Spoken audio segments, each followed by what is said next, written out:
Ever-loving God, I want to thank you for your love and mercy, and I pray so you're with us as we're studying. I pray so you're with our minds. I pray for your leading. Thank you for a Sabbath and that we can meet together in general, and for the blessing of which coming from that.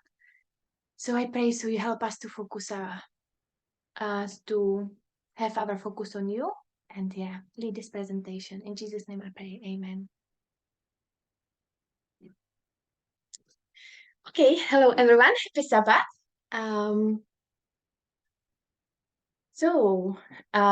Today it will be presentation. I will want to talk a little bit about how we change. So how to change and all connected to that. I will talk about some stuff I have learned in my coaching course, and I will touch a little bit on parts of what Melania talked about when she spoke about fast brain and slow brain not long time ago. And I will try keep it, of course, in the line of with our message. So I want to start with when we were learning about the left wing and right wing. So when the midnight cry came, we had to change a lot of things. We had to go from right side to left side. And that did brought loads of changes. Could you name some of the changes we had to make with that?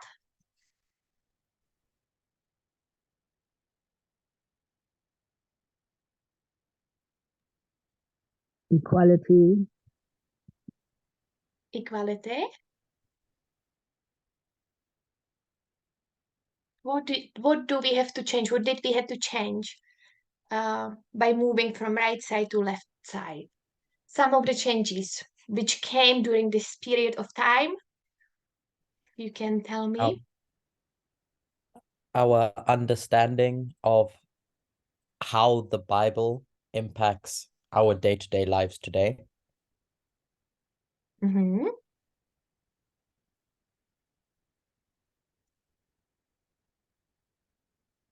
So instead of looking at the Bible as fixed and stuck in one place and us transporting that fixed nature, instead now we look at the Bible as part of a progressive story in humanity's development. Mm-hmm. Thank you. Looking at 6 for commandments. Looking how. Sorry, Natalie. Looking at the 6 commandments, looking how to love thy neighbor and what that all means to us in this movement. Thank you. Disinformation as well, and right news, fake news, disinformation, all that stuff. Perfect, thank you. And try be all of you a bit more specific. What changes it brought? Cesri, you said equality. What did you have to change? Well, I never, ever, ever thought that I was equal to a man. So it's really brought a lot of joy and happiness to me that I'm not, I shouldn't be so submissive to a man anymore, or he's not above me and not under him. We are the same. Yeah, and that just made me extremely happy, and that changed very quickly, my whole understanding about it. I can think just the same as a man. I have opinions, and I have a voice, and I can speak up, and I can speak out. Sorry? Did somebody say something? Sex and same. I was going to... Has Cedric finished? I don't know. Thank you, Debbie. Can't hear Cedric very well. It's just all muffled. Sorry. Oh, you can't. Can anybody else hear me? Yeah, sometimes it sounds a bit muffled, like you're talking over. You've got your hand over the mic. Okay, what about now? That's much better. Oh, Is that better? Yes. Better. clearer. Is that better? Much It better. is much better. Can't hear anybody.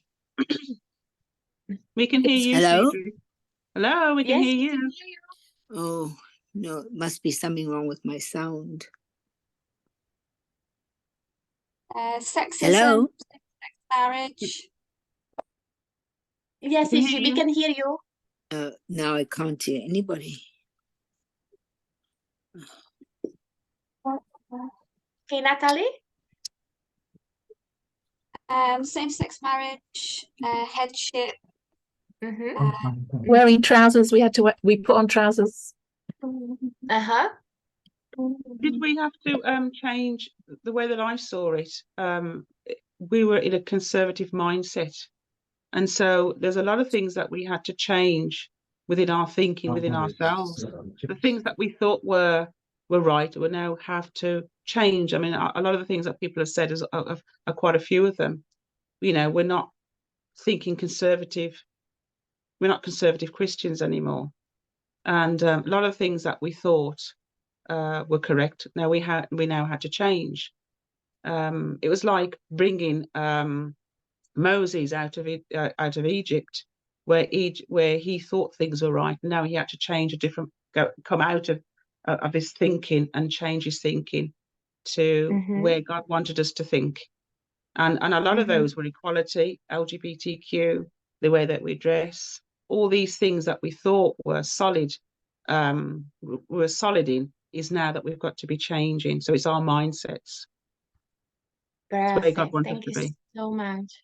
So yeah, we heard marriage, whether it's same-sex marriage or headship. So that's a big change there. In general, in mindset and everything. And so we had to learn and unlearn a lot, our culture.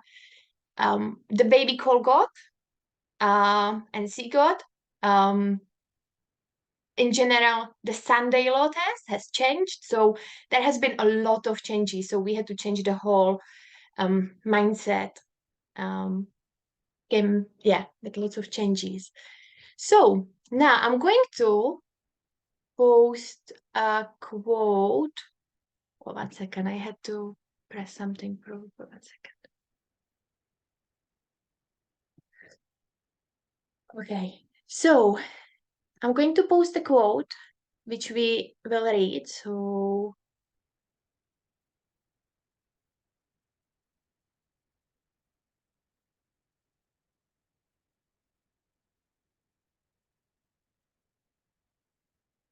it's from Review and Herald, February 25th, 1902, paragraph 8. Okay. So actually, would someone like to read it for me, please?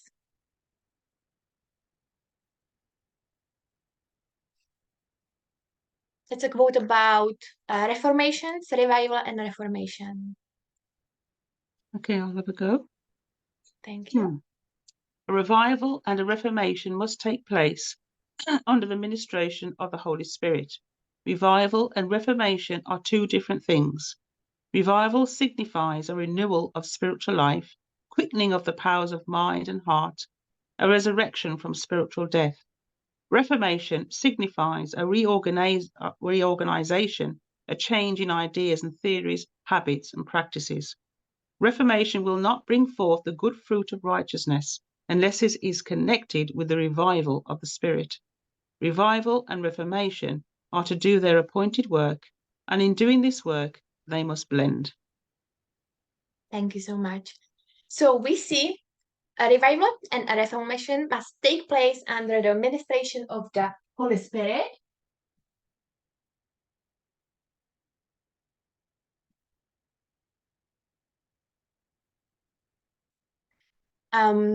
So you have a revival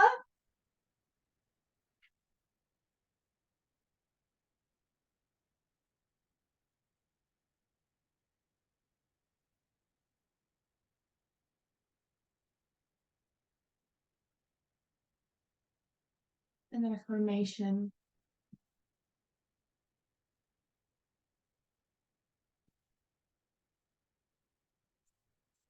So now we see there that revival signifies a renewal of spiritual life. What is it, renewal?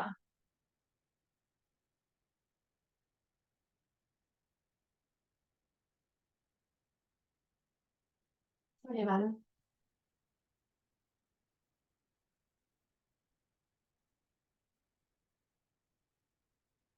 So renewal of spiritual life.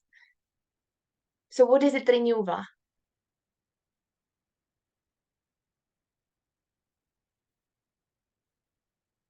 You mean what does the world renewal mean? Yes. It just mean the process of renewing something new, putting it into practice, something new, repetition of something new. The state of Repetition. being renewed. Yeah, yeah, yeah. Okay. The prefix Emma? re means to do again. Often we do regenerate, re this, re that. It means to do it again. So, and I think new, to me, it conjures up images of making something new again. Mm. So doing something again, bringing that life back that was there before, perhaps that was lost. Yes, thank you very much. That's what I was looking for. Thank you. So, and we see it needs to be, it's a quickening of the powers of mind and heart.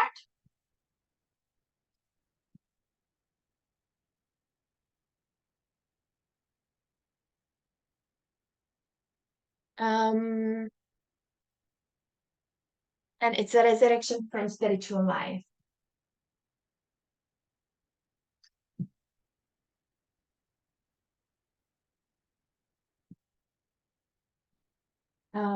Now, reformation signifies reorganization,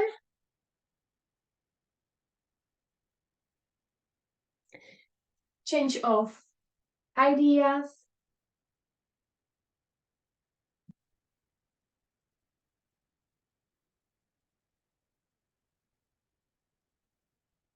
theories, habits, and practices. Basically conversion. Mm-hmm.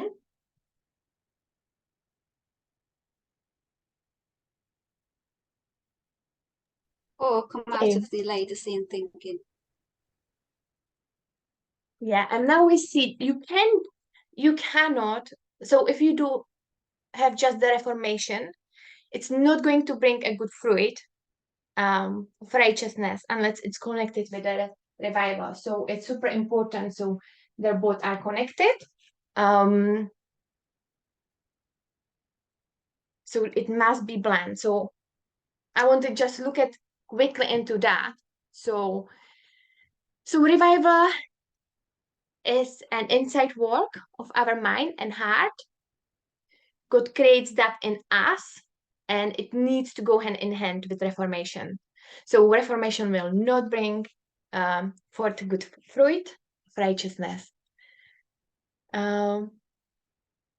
Susan says revival always comes first. Yeah. Okay.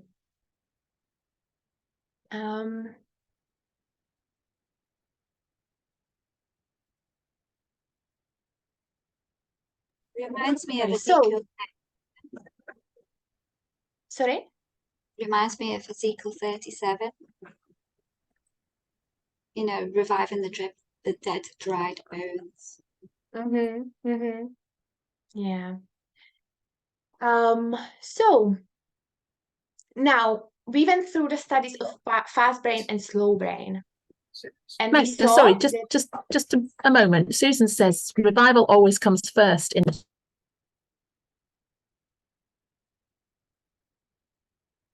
Yeah. I'm not sure if everyone would agree with that. I'm not sure.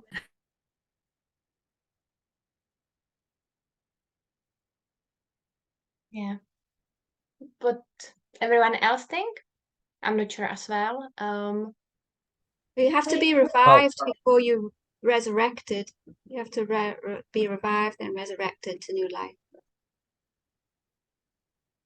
What would come first? Revival. The revival, then the reformation. It's interesting discussion because I think we're taught that the reform line, which is called a reform line, brings about this resurrection from death for people. So I think that I don't know where we'd mark that revival on a reform line, but we're in a state of death, and then this message of reform comes to my mind. So there's a input of ideas. If we split revival and reformation, and we say reformation is this reorganization of, what did it say? Information signifies reorganize, changing habits and theories and practices. That theories, that's information. So we need information to make some kind of change. So this reorganize means that we've lost, or reform means we've formed in a certain way, like you said at the beginning, right wing. We're going to be formed now into a left wing shape, and that shaping, that intellectual knowledge, I think it goes hand in hand. But I don't know if you can have revival without reformation or without information, if we're going to split them in this paragraph. That's anyway, that's where I'm coming from. Yeah. And actually, if you look at even on our Reforma, so that came first message, but the baptism is marked on 9/11. That's what I was thinking as well. So that's first really professor, whether second professor, and with that, yeah. So yeah, good point. Thank you. Okay. Perfect. So now I would like to go into the little bit of talk about fast brain and slow brain. And we saw that we need to, when we're deciding, using reasoning and asking why behind things. But also we know that it's not always that easy, because we are using the fast brain, which is the survival mode. So fight, flight, freeze mode. Some people grows up in healthy environments, healthy way compared to others who perhaps were growing up in some maybe threatening environment, and those people will see danger in more situations and more intensively than those who grew up in no threatening environment. So these two individuals can perceive same thing differently. Or when someone at any point of time goes through some trauma, that can change their sense of things as well. And that all affects you physically as well.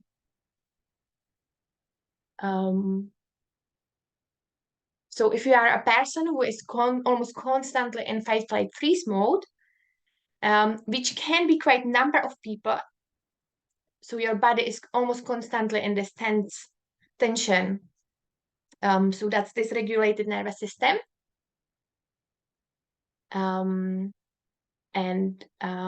If we are in the regulated, in the homeostasis, that's the kind of like recovery one, when you better sleep, better focus, you do feel more sense of safety, better memory, learning, and sensory processing.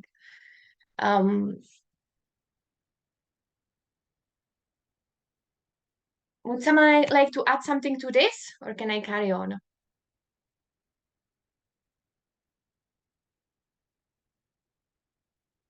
Okay, I will carry on. So nervous system has two stages. It's a sympathetic nervous system, which is fight or flight, and parasympathetic nervous system, which is rest and digest. That's the healing mode.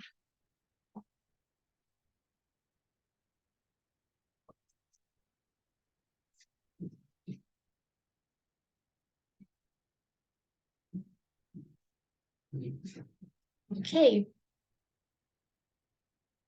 So we have a sympathetic,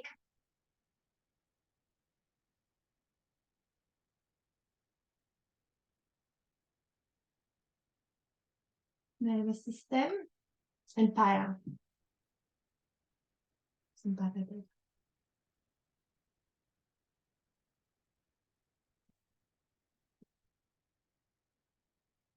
So this is the fight or flight.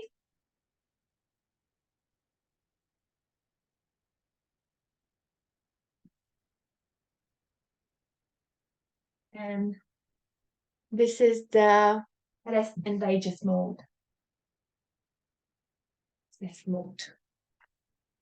and they are mutually exclusive. So that means you can have only one of them. So researchers estimate that more than 70 million people worldwide have nervous system dysregulation. So as I said before, two individuals will be in the same situation, and one person will be in sympathetic mode and another one in parasympathetic mode. And this is because of our subconscious mind. So these are involuntary responses and survival oriented. So we will now talk about how we can change. And because from the Midnight Guide message, there is lots of changes. So I want to talk about how to reprogram our subconscious mind, about some tools and that stuff. So first we will start talking about conscious mind and subconscious mind. I probably will leave out unconscious mind. Maybe we'll mention it, we'll see. So far, everything is clear. Can I carry on? Sorry, Yeah. Magda, did you mention the subconscious and the unconscious? So there is conscious, subconscious, and unconscious mind. So I'm going to be talking about it now. Okay. Yeah. Okay, so conscious mind.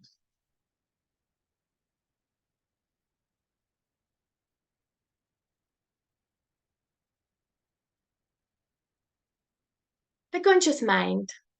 That place, that's the place you're thinking from. That's your observation, your focus.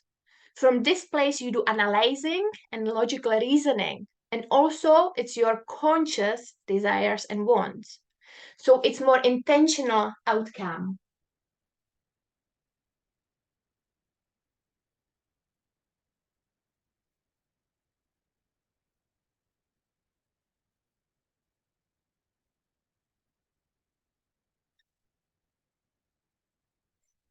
And then we have a subconscious.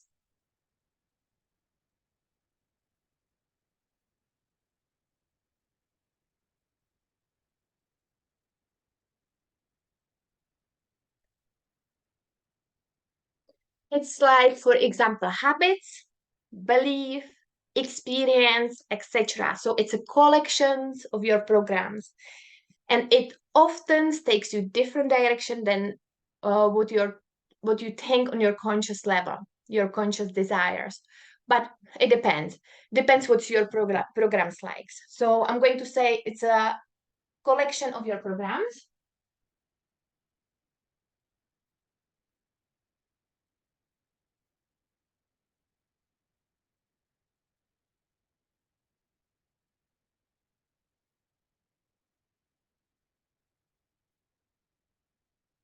Okay. So on what level we need to change? It's the subconscious one, isn't it? Because that's where are the habits, the beliefs. That's where we have the experience. So that's the collections of the program. So yeah. So everything what we experience goes into our subconscious mind, and that's our habitual part of ourselves. So we have this shade of glasses, and it depends on our experience. Does that make sense so far? Yes. Okay. So, for example, when you drive to somewhere with GPS, you are so focused. What mind do you use? Conscious or subconscious?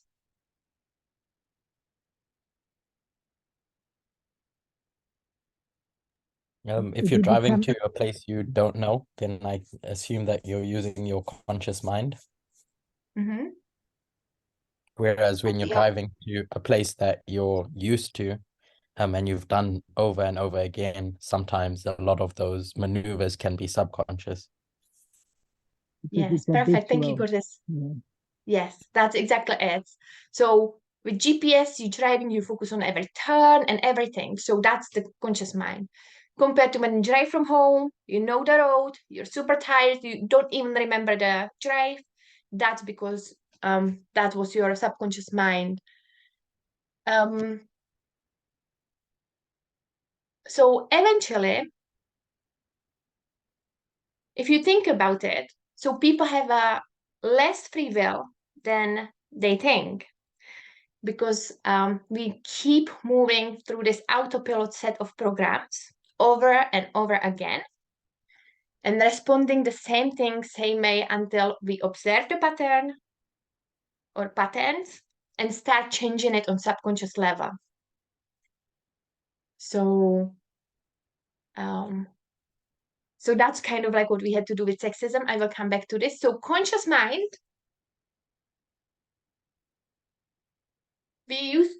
conscious mind we use from 3 to 5%. With this habitual, and the subconscious basically running 95 to 97%. So we do go really by this set of programs.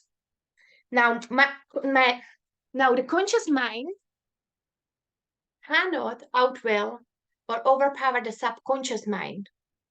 But what you can do is you can hack the subconscious mind system with some tools and reprogramming through the conscious mind. So you will use the conscious mind to hack the subconscious mind.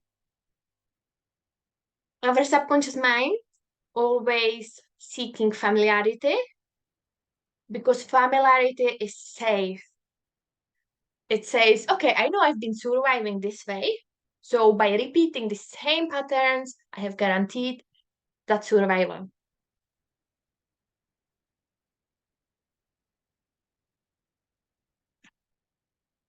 And now, so Albert Hess again and again, when she was trying to teach us, she was saying, you need to do your personal education and we need to remake our thinking. So now I want to focus on how we remake our thinking,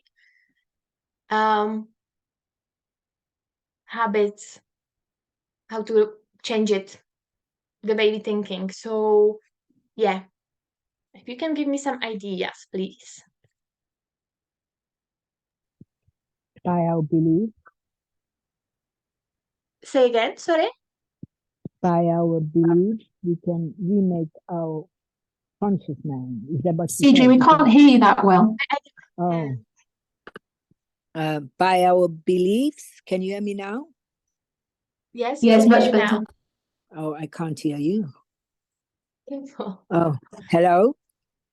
Yes, we can hear you. Okay. By our beliefs, we can change. How do you change the beliefs? Because we need to change the beliefs. Yeah, you need to change beliefs by believing in something, believing that you can do it, believing that it is possible, believing that what you believed in the past, that's not right. Okay, yeah, yeah. So for that, you need to realize first that there's something was not right. Okay. Yeah. Someone else? Some idea? Information. Hello. Yes, so I heard information. Perfect, thank you. Someone else? Well, you use your conscious mind to gather the facts in whatever needs to be changed in your belief, and then just as you believed with your subconscious mind in your conservative thinking, because in your conservative thinking, it was just natural for you to do and believe things, whatever they were. For example, that gays and lesbians were an ungodly thing and you did not associate with that. It was just automatic. When you saw it on TV, read about it in the press, you just pushed it aside and said, no, I don't believe that. But now, because there's a revival in your mind, you have to consciously accept that new belief and put it in your mind. And then there's the reformation. I know I'm just getting ahead of myself. There's a reformation in your mind for you to make that belief in gays and lesbians a subconscious thing. I don't know if I made sense. Yeah, let me ask you a question. So how do you get at first place this conservative belief then? Because that's how you will find out how to actually change it. So how do you get actually this conservative belief at the first place? That's what you are brought up with. You know, it's your lifestyle. You are I know, I'm only speaking from experience. I was brought up in a conservative world, and I knew nothing else. It may be Okay. different for somebody who is perhaps wasn't brought up conservative and then they are introduced into it. But for someone who was brought up into it, it's natural. But they can be introduced to it later on in life, and they can become at the same place as you are when you were raised from the beginning, like that. Can I say So something when you finished? how sorry, Debbie? I said, can I say something when you finished? Yeah. So basically my question is, how do you actually learn these habits? How get a bit deep into it? Yeah, Debbie. Yeah, I was What going do to you say, want to for me, the way I got the information, I was taught it that way. I was taught it that way. And so if we think about the movement that we're in now, we were taught a different way by the church, which we took as gospel. And then we've come out and into this movement, and now we're taught something else. So basically, what they're doing is helping you to re-examine something that you thought was concrete before. So you're re-examining something now. You're coming out of your comfort zones because, like you said before, we felt safe in what we knew. And I think that rattles something when you now think, gosh, I thought that was truth. And people don't feel that secure, safe way anymore. But the idea is to be taught this different way, listen to what this other person's saying, examine the truths, re-examine the truths through biblical and other ways that we're doing it. And that's how we get to change and our thoughts. I think it's because we're taught that way, and then we've got the onus then to see if this particular other way is true. Amazing, thank you. He said examine and re-examine. Cortes, so you wanted to say something? Yeah, which was just to I think my dad brought up two types of people. And I think change for those two type of people will look different. So for some people, if we think of like babies, when they come into the world, it's a blank piece of paper. And so they're not necessarily understanding anything. So they don't understand, they don't need to understand that the example my dad gave was that gays and lesbians is not okay, or homosexuality is not okay. It's just that's what's filled on their piece of paper because of the information that they're exposed to, the world that they live in. So I think that's what he was pointing out as being raised in a conservative world. You're just filled, this blank piece of paper is just filled with all these things. And then for someone who already has a piece of paper that's filled in, change for them becoming someone new will require, we'll say rubbing out that piece of paper first and then putting new information on it. And that process, I would think, is first of all, when new information comes, is understanding that information. So going into the foundations of what makes that new information right as opposed to that old information. So you have to know why the old information is wrong in the first place. And then if you're substituting it, you have to understand why the new substitution of information is correct. So as I said, it's different for two different types of people. Someone who's exposed something for the first time versus someone who's changing an already established belief system. And so I think understanding is a key part of that process, because if you just tell someone something the likelihood that they're going to change is minimal. Whereas if you explain it to them, lay down logic, that understanding helps change. It's not the only factor, but it helps in changing. Yeah, that's my piece. Yeah, so it is true.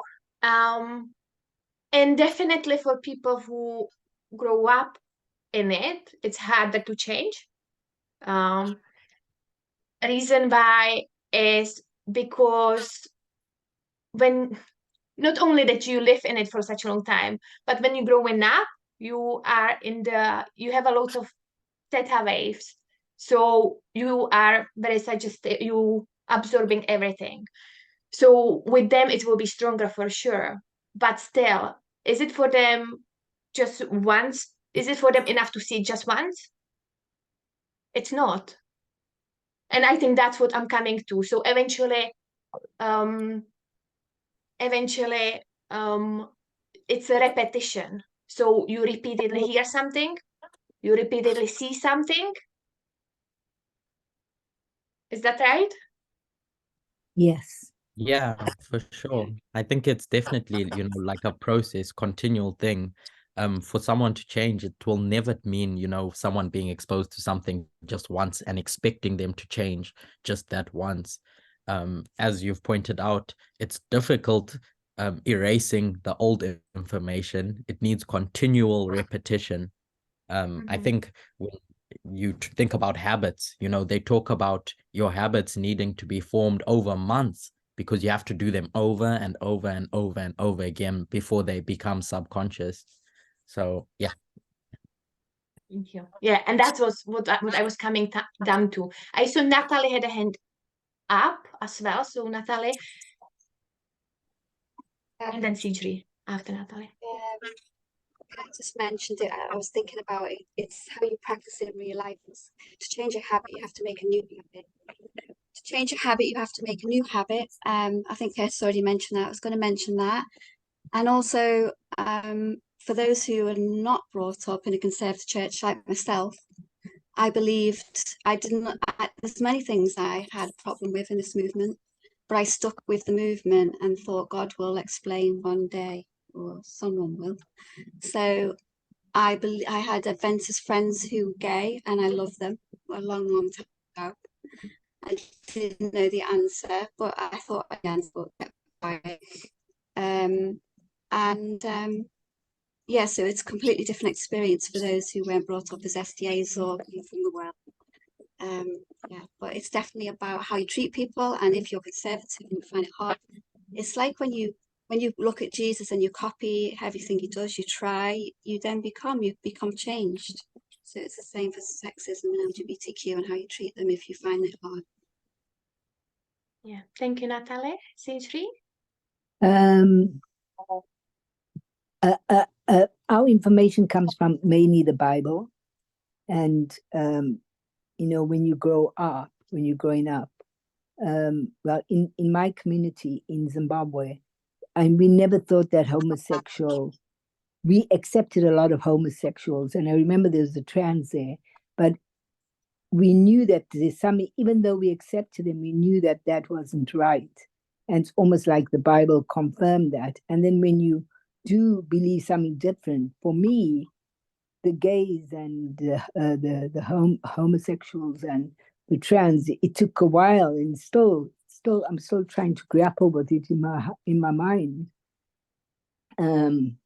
How you can explain that to people. So repetition absolutely does put a stamp on it in your mind, so that you can go from the subconscious to the conscious, become consciously aware of it. So it becomes habitual all the time.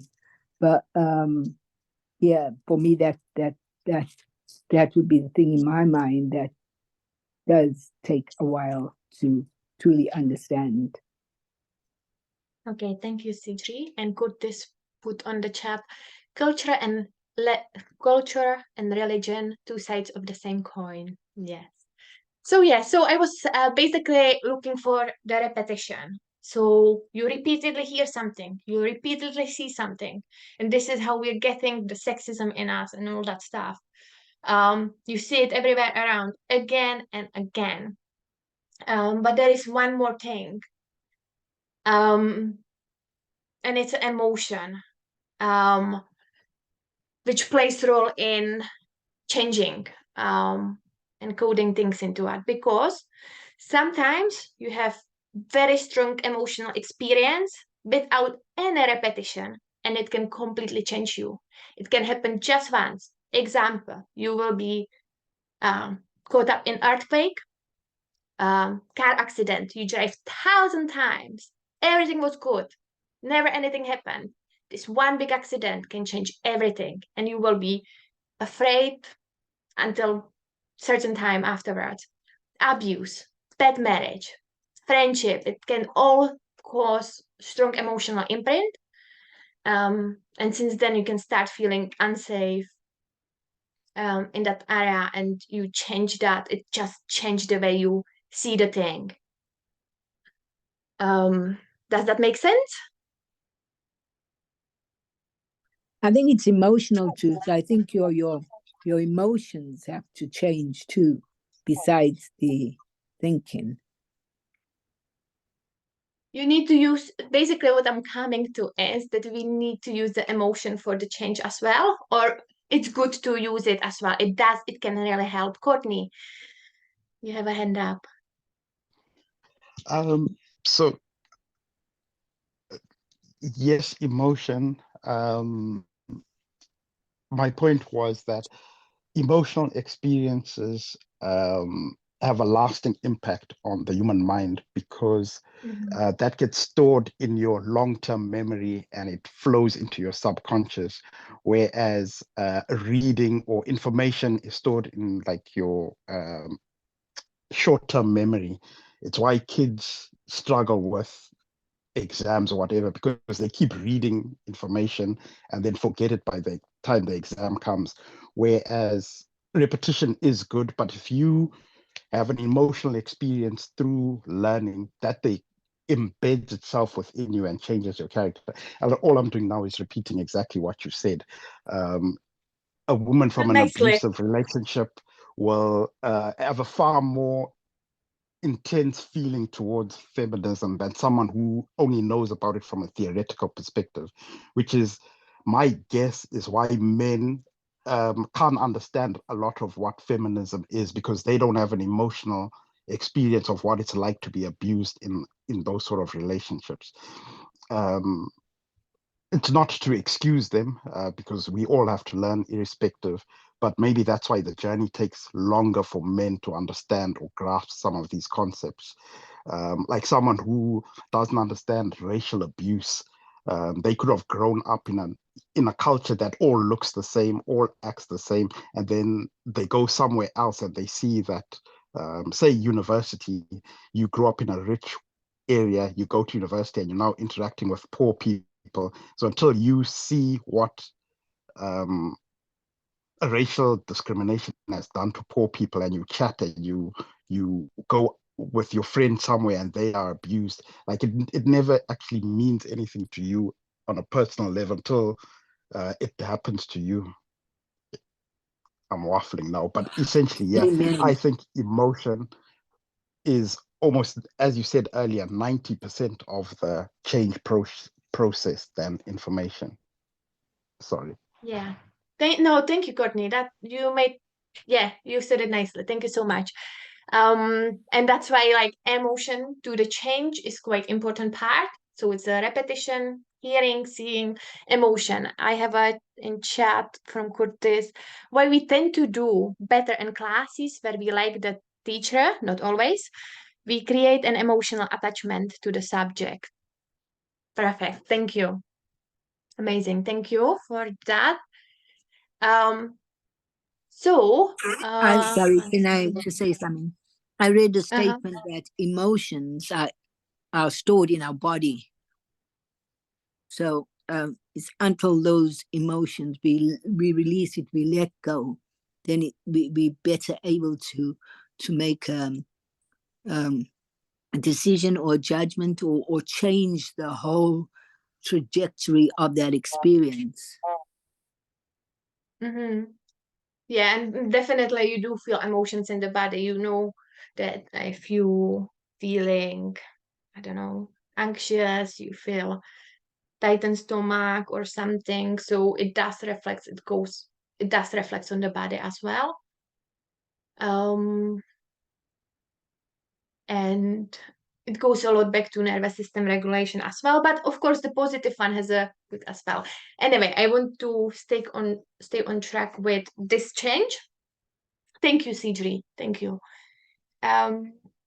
So we need to use this language of subconscious mind. And so this is it. Repetition plus emotion. So you heard of this. How many days does it take to reprogram the subconscious mind?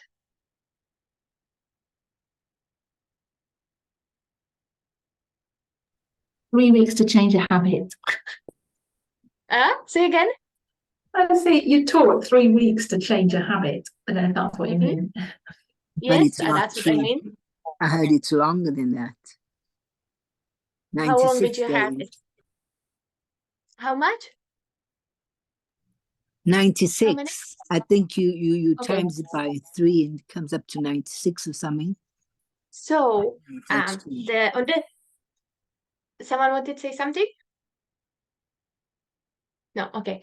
So on the subconscious level, it does take, as Emma said, 3 weeks. So that's 21 days.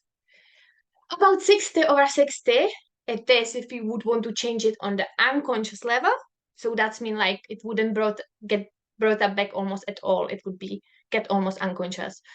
But it's 21 days to change it on subconscious level. So that's quite a number of repetition. What did you say? Sorry, on the unconscious level, it's 61 days. What did you say? Around 60 days. Around 60 days. Okay. It's on the unconscious level. But 21 days it's to change it on the subconscious level. So that's quite a number of repetition. So now I'm going to go into some tools which we can use. I will talk about two tools. There's more of them, but I would say these two are good enough. Both tools are good for anybody. The second tools very well. One type of group of people do respond to it a bit better in regards to attachment styles, but I'm going to keep it it's both for anyone. Very good. You use it with different tools as well. So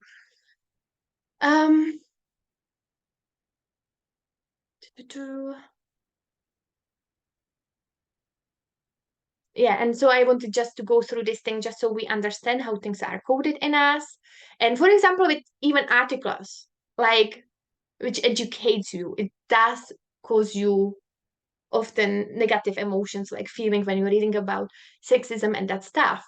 And that helps you to reprogram it. So you read it over and over again, and you eventually start hate the sin you used to love because you start seeing the ugly behind it. So and you repeatedly do read it, and it does cause the emotions. There is certain time when it's best to do the tools. I will talk about that later. There is a in chat from Brian. To be honest, coming to England made a change for me. The culture, religion here exposed me to the unfairness of my conservative beliefs. And so when the movement introduced the Midnight Cry message, it was an easy reformation for me. I'm happy to hear that. It made it easier than if you would stay in the country. Is it? Oh yes, I'd still be conservative now, honestly. Yeah. Thank you for sharing. So,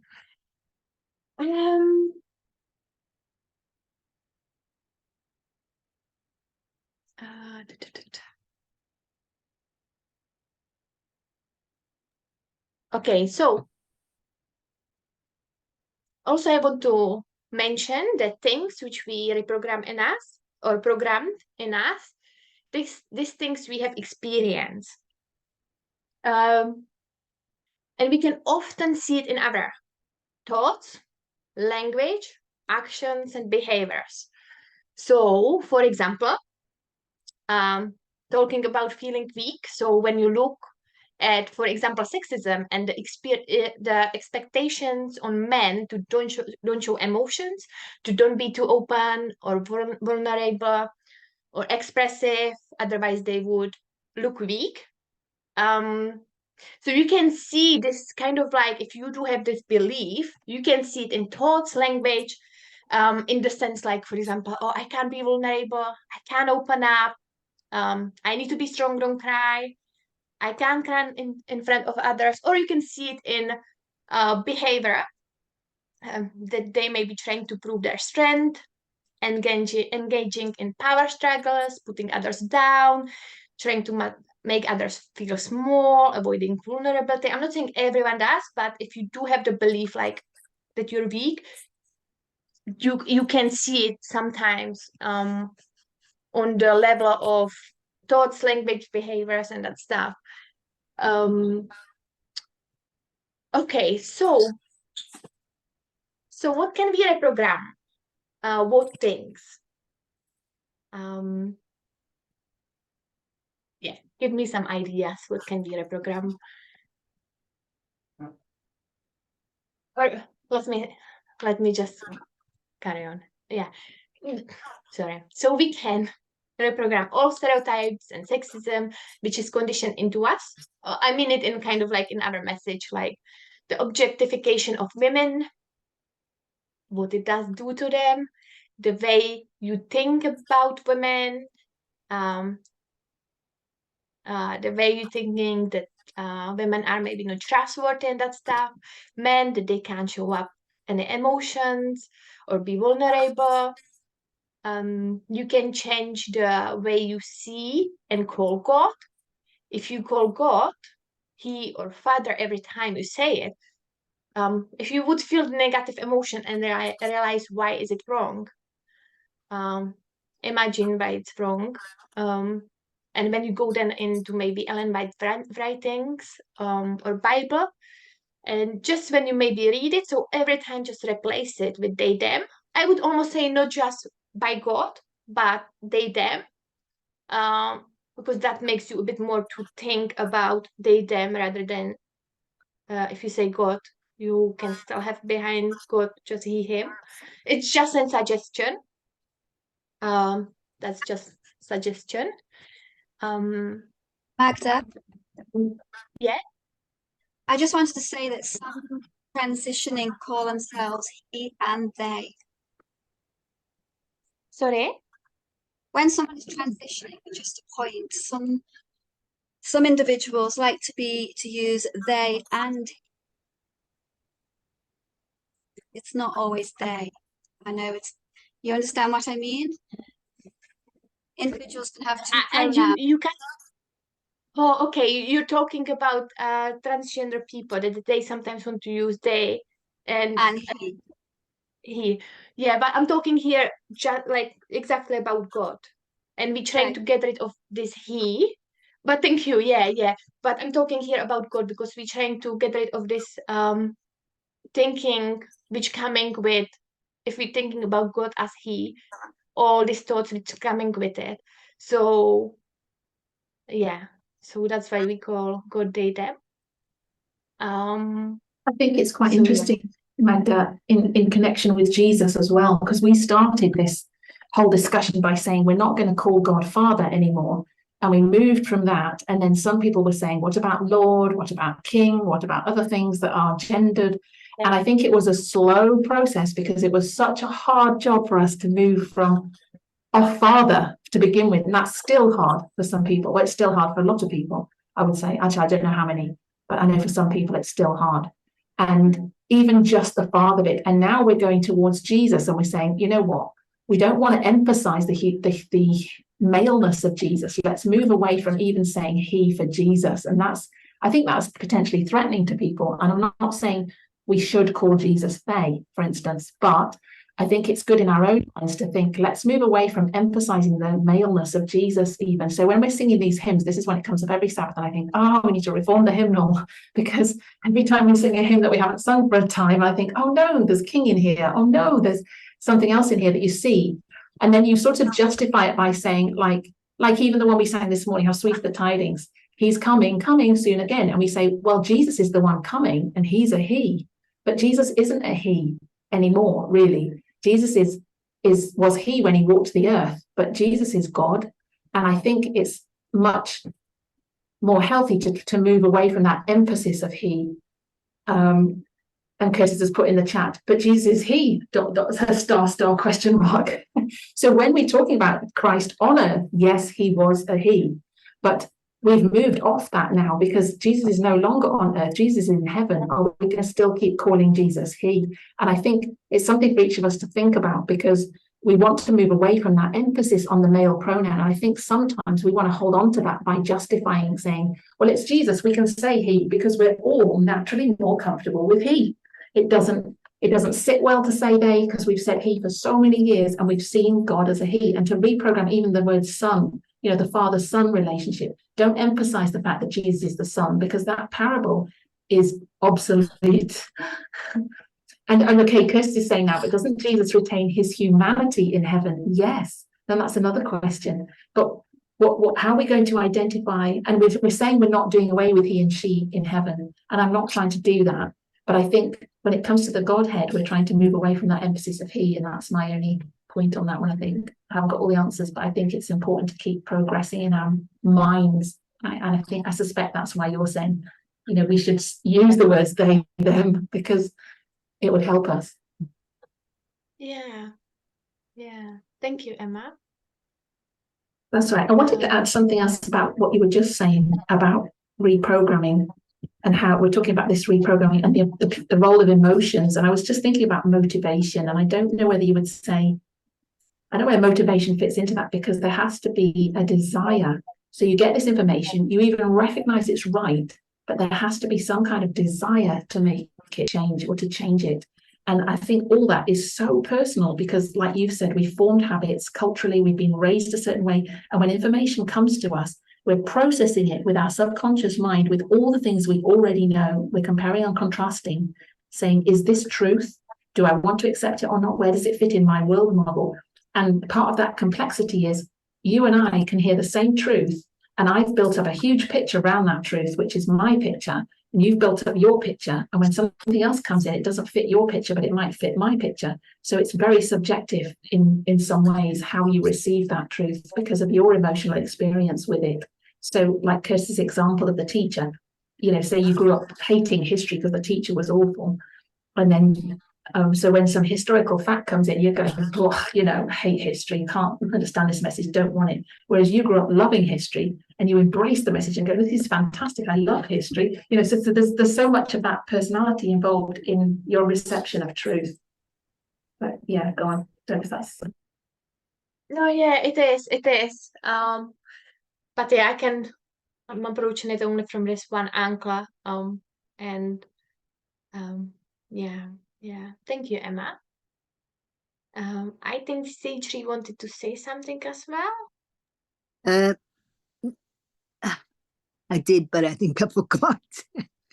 That's okay. That's all good. Yeah. Just thinking about what. Oh, sorry. Yes. Okay. Go So on.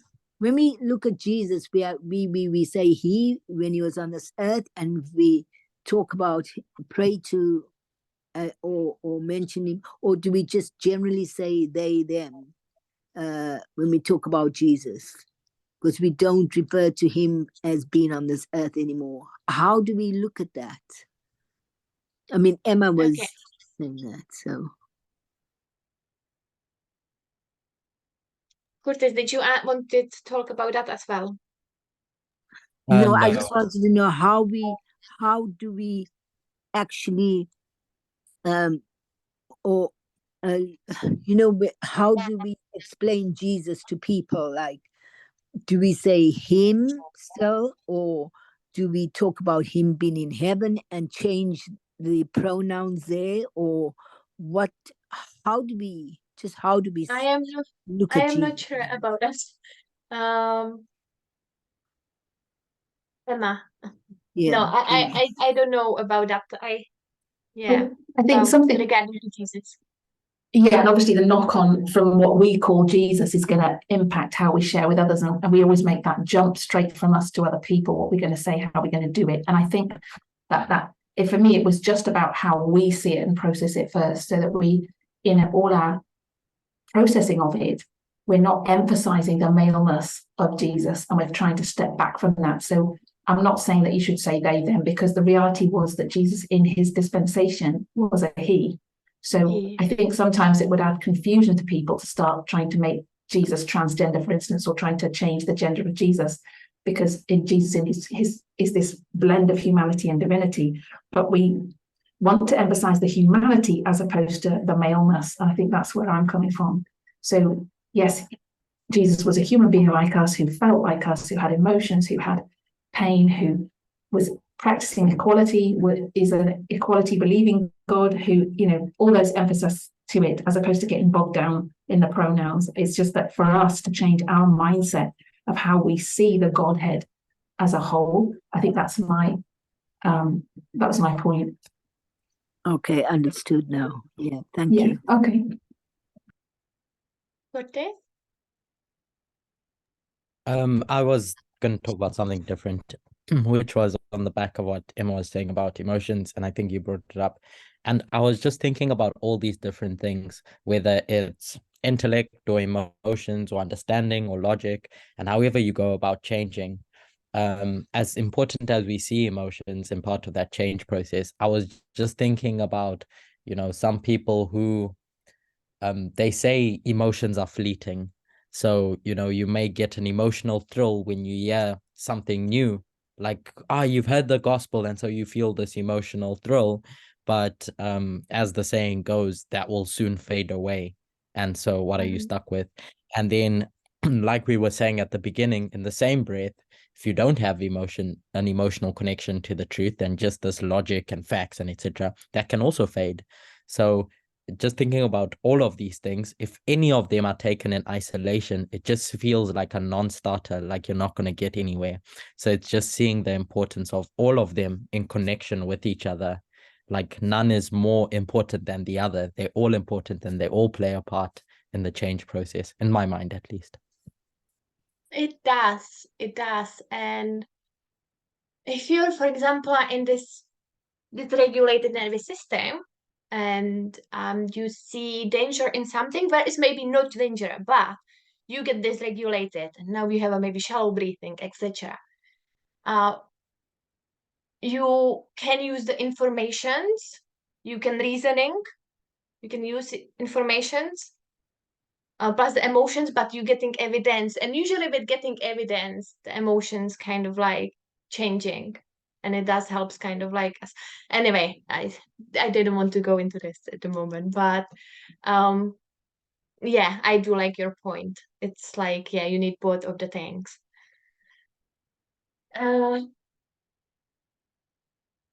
Yeah. Okay, so Hello. who is it? Yeah, it's Ignatius. Hello, maybe, Ignatius. yeah, how are you? Good. How are you? I'm well. I'm well. I think I have a question. I'm lost. Maybe we discussed it earlier on, but I didn't pick it. Where is the room for faith or for belief in this information? Is there room maybe at the beginning of the cycle, when the information comes, when the person is confronted with the information, is there room for faith or belief? How does God hold somebody accountable for not accepting the information? For not accepting the information. Two people are confronted with the same information, right? I was listening to the conversations that were happening. So people are confronted with the same information, They grew up in a patriarchal world, and they're confronted with the same information that, no, look, patriarchy is incorrect, it's bad.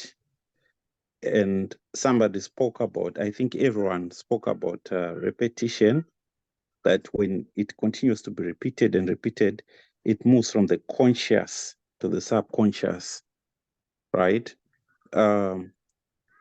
But somebody, when that information comes, it says patriarchy is wrong, somebody struggles to accept that information, no matter how much it is repeated. Just like if somebody comes today and they tell me that patriarchy is right, no matter how they repeat it, I will not accept it because of what I have accepted now.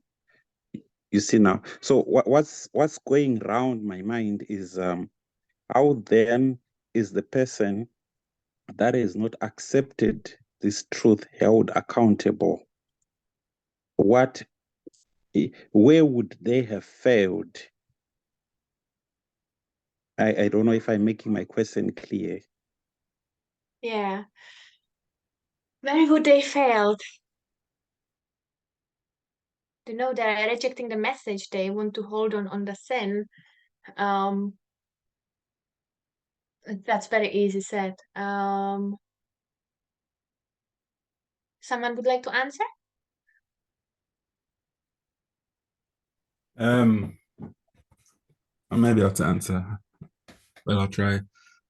How I understand the message is you just think from 1989 all the way up until now, it's been like a chain of truth. So a chain has many links. And I believe along that chain, if there's a link or connector or line or waymark or just a truth that's been rejected, I think it has an impact later on.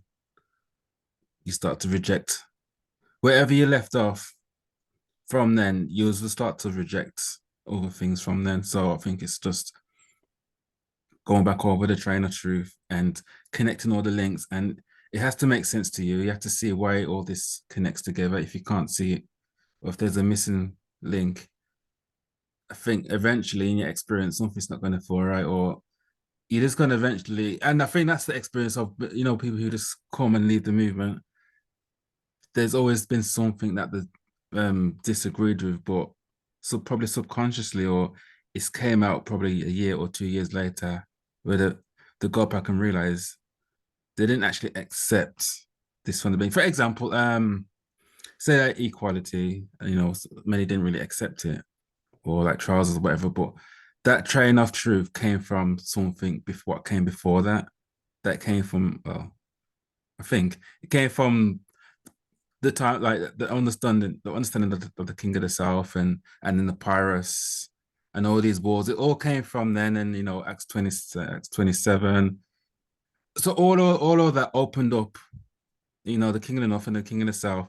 All of that opened up equality. Well, equality came after that. But if you didn't understand all of that truth before equality, if you rejected it, I think the equality stuff, it won't make sense. So you won't see the link. And well, that's just my thoughts anyway. Thank you. It's a good question, and it will be good to discuss it. However, I think I will have to move on, just because of the time. We can maybe discuss it at another time at Vespers or something. But yeah, just to just so I can should I finish on time if that's okay?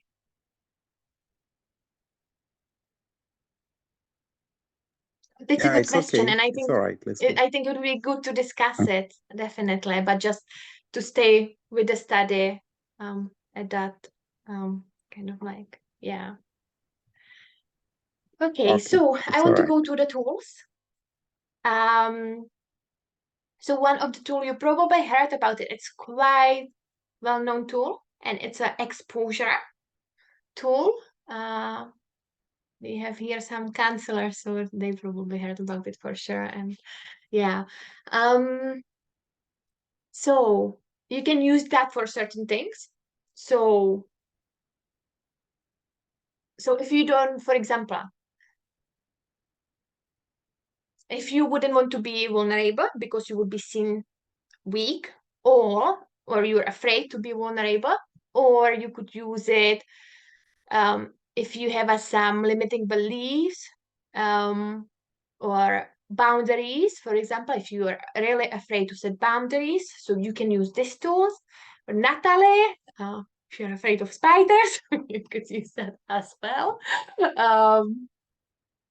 So the tool goes like this. So you basically take this big thing you want to do, this big goal. So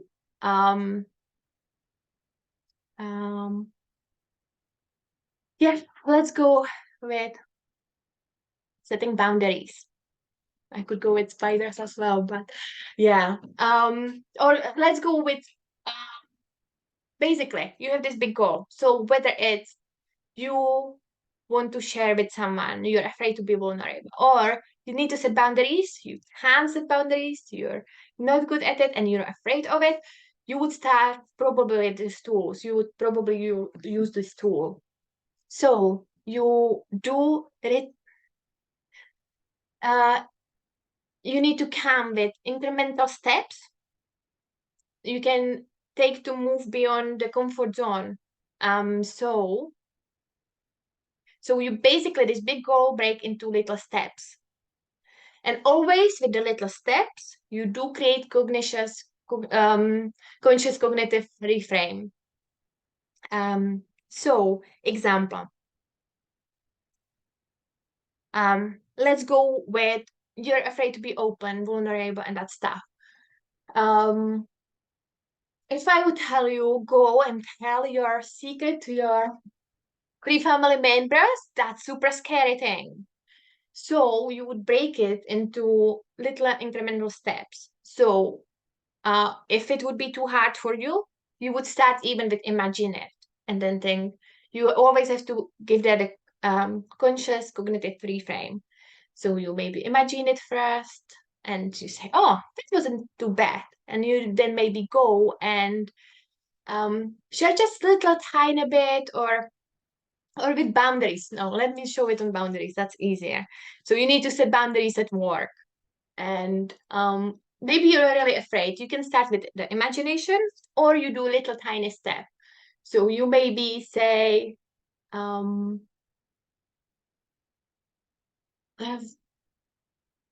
okay, someone maybe take your stapler and you maybe say, yeah, sure. But next time, if you can ask, please. And you just start and then you think, okay, that wasn't too bad. You don't start with the difficult people in your life. Then you do another step and you maybe set another little boundary with that person until you will have and you do little steps with this. Always you need to give the cognitive reframe. So for example, it wasn't too bad. It felt good. This was actually quite good. Yeah, I've done quite well. The person that accepted it, whatever. It needs to be there.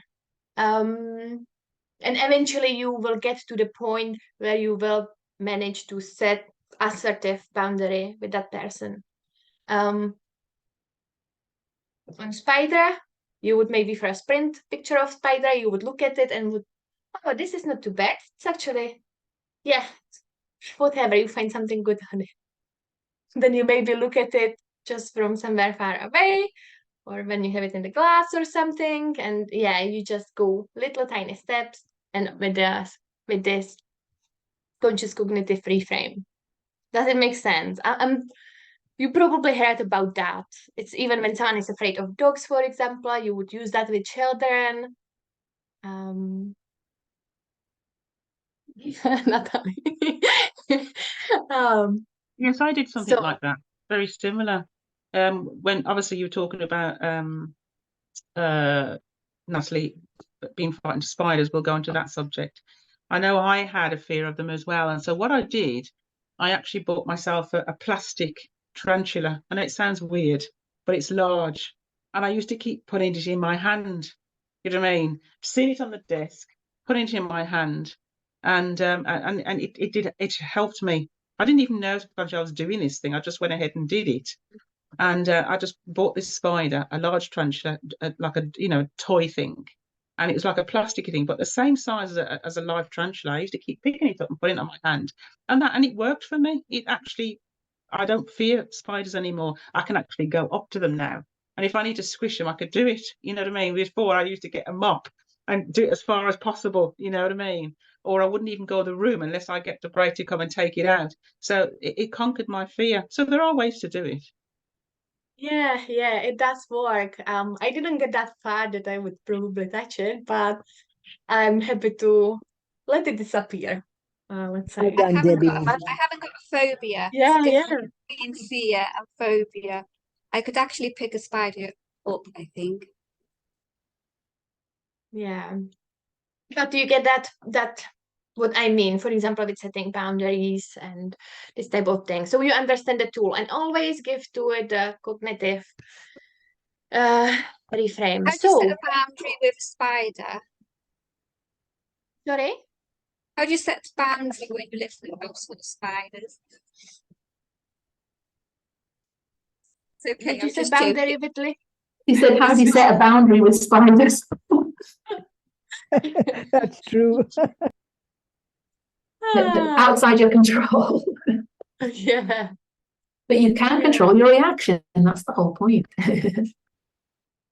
No more Just bumps on ask him politely to leave, Natalie. No, good, good. So second tool is auto-suggestion. And it's you write 10 to 15 pieces of evidence of the opposition of the thing you believe to. So the opposition of it. So if you try find evidence perhaps from your past, try be specific as you can, because that brings that exact memory, the evidence, and that's usually connected with the emotion. So it happened to you maybe watching some photos and you start smiling, or you think about something, you start smiling. It is connected with emotion.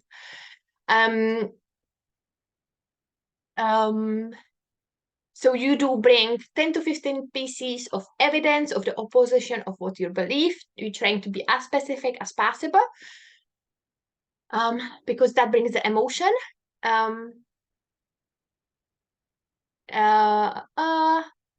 Give us an example. 1 second, sorry. I will 1 second. And again, if you would maybe read some article about some topic, you would do it twice a day, and you would try to really feel the emotions of that. Just for some example. You would do it. Let me actually finish, and then I will give example. You would do it in 7 areas of life. I will tell you what they are, or write them down, just to make it easier for you to, And the thing is, have you realized that if I tell you something you don't believe that that's what you are, you're not going to take it, you're not going to be offended. It's not going to touch you. So if I'm going to come to you and I will tell you, you're a purple monster, you will be okay with it because you don't believe to it. But if I tell you something, what you believe to, so that's going to touch you, basically. So that's just little point to it. So example, you would do it for 21 days. You would do it every morning and every evening. The best is to do it hour after you wake up and hour before you go sleep, because that's the time when we are in this when our brain basically when we're producing alpha and theta waves. So we're in this relaxation mode. So we're the most suggestible at that time. So that's the best time to do it. You can do it another time as well, but I'm just saying that that's the best time for 21 days. An example with that. So Eating food, this is easy to use if you believe you're weak. So in 7 areas of life would be career. I don't know how to spell it. How do you spell career? Is it right? Yeah, that's right. Career. Okay, that's right.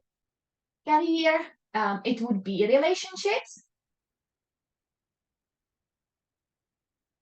Any relationships you have. It would be financial. It would be physical. It would be spiritual. It would be mental and emotional.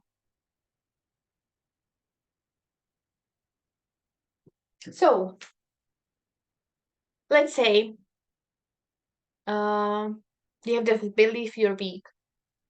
So you're afraid to maybe be open, etc. And it does has this, you may be, because of that belief, trying to overpower some others people. It can have a not healthy outcome. So let's say you want to change that.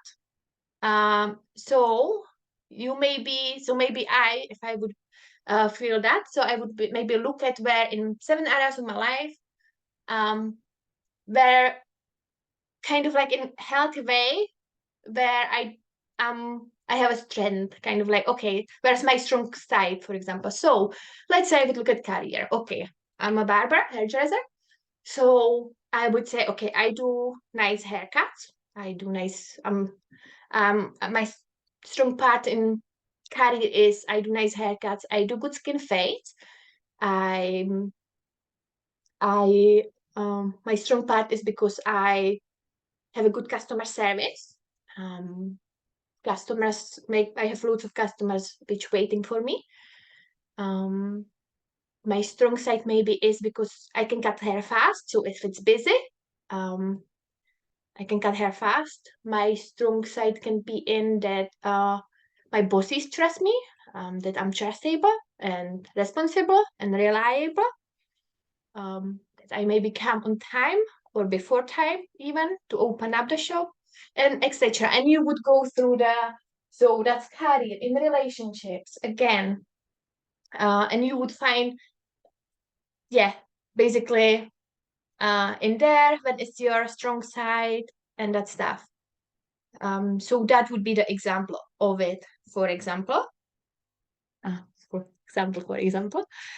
And with this, because you kind of like activate RAS, so reticular activating system. So it's like filtering system of your brain. So when you will want to buy a car, you will start seeing that type of car everywhere. And so kind of like that helps you to put focus where you want. So when you're learning about sexism, so you basically using the system, and it helps you to see it at more places and more places, etc. Does it make sense? Magda, if you wouldn't mind, could you give a brief summary of each of those? Because I lost out at a bit, and so was struggling to follow a bit. Okay, summary of this Those last points two, that you, yeah, or of this. Yeah, just all of those. What you're talking about. Okay, you've got so 10, sorry, Magda, you've got 10 minutes left. thank you. Okay, so the suggestion is that you do trying to bring evidence of opposite, to opposition of what you believe. So if you have a certain belief regarding to sexism, you're going to try bring opposition of it, 10 to 15 pieces. and you're trying to be as specific as you can. You're trying to bring it from past, for example, or from very recent past, or from far past, and you're trying to bring this evidence, and trying to be as specific as you can, because that's where you usually, that can brings the emotion with the memory. So sometimes you remember something and you start smiling because it brings you, it's coming with emotion. So you're trying to be as specific as possible.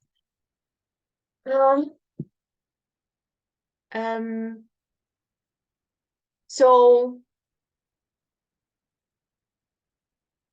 you do it every morning and evening, whenever after, kind of like 1 hour after you wake up, 1 hour before you go sleep, because that's when we producing the most alpha and theta waves, and that's where we are most suggestible, or after any kind of like exercise when we are in this relax mode, that could be as well. For 21 days, the best to do it morning and evening. If you sometimes forget one day, it's okay, carry on. You usually see change already in that. You start realizing that maybe, I don't know, you're reading articles about sexism, and you start, maybe after already a week, you start seeing differences in you. But I would still say carry on for these 21 days, because you want to reprogram it, you want to replace it. So still keep going for that. If is it something on the personal level, you would search it in 7 areas of life. So it's career, relationship, physical, financial. I think I wrote this all my days wrongly. Financial,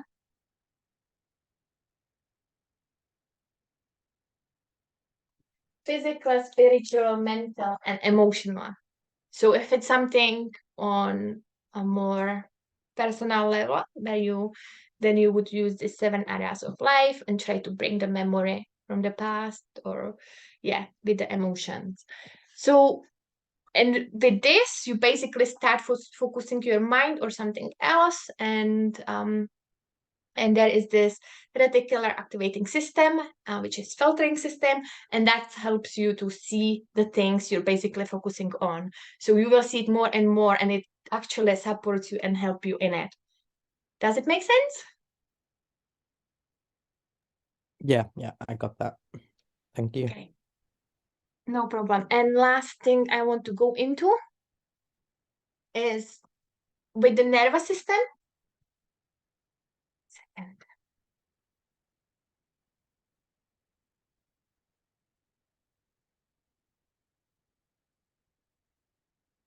Because at the beginning we were speaking about nervous system, and it's good to, as I said, there is like, I think I said 7 million people which are having dysregulated nervous system, and it affects us on many levels. So it would be good to practice some habits for nervous system regulation repeatedly, so it gets again reconditioned as a new set point. So so you would do it even with the nervous system regulation. So more you would be practicing to be in this parasympathetic mode. That would become a bit more your new normal. So you would do probably habits about that as well. So let's say you would try to do it probably as much as you can. And have some habits about that as well. So it could look like focusing on deep breathing, having slow, relaxing walks, I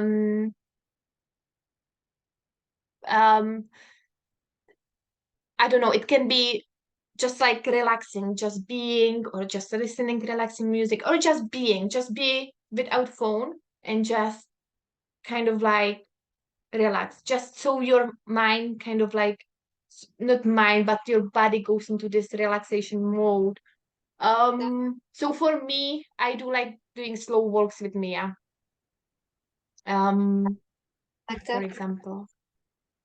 Sorry, Natalie?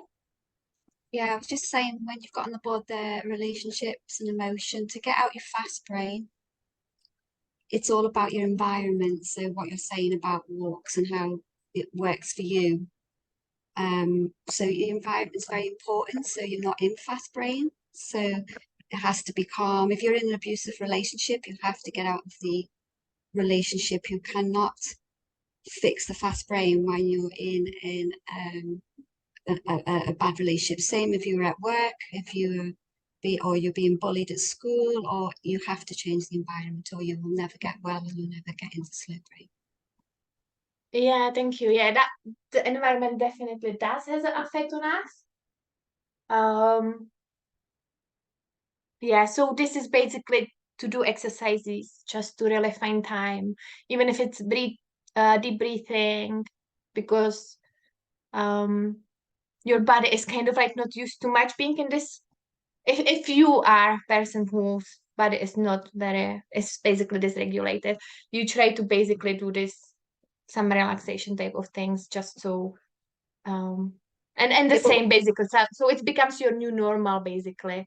But you're right, the environment, that's a big effect on it. Yeah, yeah, because you can breathe, you can do calm breathing all you like, but if your environment is abusive, it's not going to change your brain. because it will be always triggering, and so you will be always keep getting into this dysregulated mode. So yeah, definitely. So So Magda, sorry, mhm. if I get you right, the tools that you've listed there, this is to help you transform or reform your past way of belief to a Yes, new belief system. Is that yeah, basically what it's about? it is. Okay, thank you. So I would use that in coaching, and I just thought that you can use that with sexism or anything, changing the beliefs in general and Okay. everything. Yeah, Magda, and mhm. when you've finished, Yeah, I finished. if we want to take what you're saying back to how you were talking about believing in LGBTQ and how to really understand sexism and live it, if you're taking in doctrines that are not from this movement, and you're listening to doctrines not from this movement, or you're around people who have beliefs that are not the same, it's the same thing. The environment will infect you, and it will be hard to come up with that fast brain thinking, or the thinking and the habits that you have before. It depends how much you actually educating yourself and how much you're set in your beliefs, but yeah, it can affect you for sure, I guess. Jesus says so in the Bible. Jesus says so in the Bible. Be careful who you're around. Yeah. Are there some questions? Something you would like to add or ask or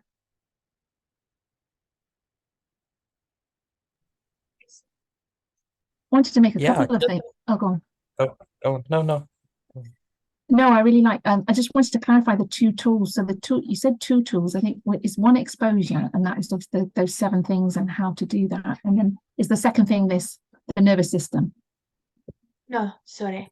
So the exposure, that's the tiny steps. You break this big goal into tiny, tiny steps. And you go just by little tiny steps, and you always do this little step and you say, oh, that wasn't that bad, and that person, yeah, was good, then you do this another step, the bigger step, and you do carry on until you get to the goal you wanted. So so basically you slowly going from your comfort zone, but just little step by step, and you eventually get to the big goal of what you wanted to get to. But the second one would be the auto-suggestion, and that's where you do this mornings, evenings, reprogramming, using repetition plus emotion, trying to be specific. For 21 days you do it, and then the nervous system regulation, I just added to it that it's kind of like the same, because if your body is used to be in this sympathetic mode, in this fight or flight mode,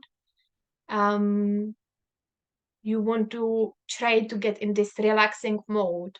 So again, by keep repeating it as much as you can, your body will get used to this new mode, and that will help you in many ways. Okay, thanks. With this? No, it's fine. Okay. Okay. So if there's no more questions, we will close with word of prayer.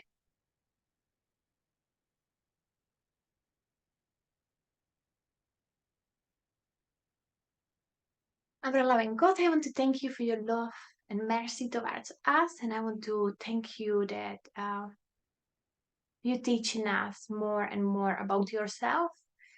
And yet it's not maybe easy to change everything. I pray so you help us to change. I pray so every one of us is willing and wants to change. And I pray for everyone in the movement, for people who struggling in different ways. Yeah, I just want to pray so you're with us, and I want to thank you for your love. Be with us for the rest of the Sabbath. In Jesus' name I pray, amen. Amen.